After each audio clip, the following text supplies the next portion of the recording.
నిలబడ్డది. లగచర్లలో రైతుల కోసం గిరిజన రైతులకు బేడీలేస్తే కేటీఆర్ గారు పర్సనల్గా తన కుటుంబ సభ్యుడు అరెస్ట్ అయితే ఏ రకంగా పనిచేస్తారో లగచర్ల గిరిజన రైతుల కోసం కేటీఆర్ గారు అంత కష్టపడ్డారు.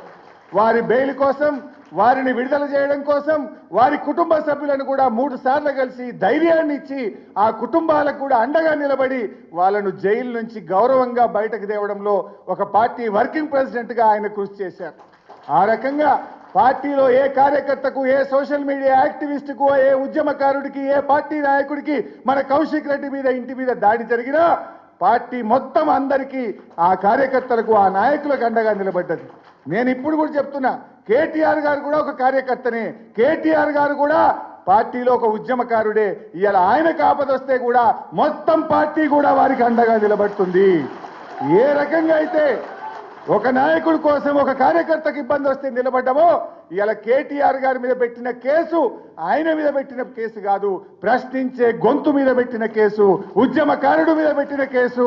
ఆయన గ్రాఫ్ పడిపోతుంది కనుక, రేవంత్ రెడ్డి ప్రభుత్వం రోజు రోజుకు దిగజారిపోతుంది కనుక ఇలాంటి కేసులు పెట్టి ప్రజల దృష్టి మరల్చాలనే ఒక కుట్రలో భాగంగానే కేటీఆర్ మీద కేసు తప్ప ఇది వ్యక్తిగతంగా ఆయన చేసిన తప్పు కాదు, నేరం అంతకంటే కాదు.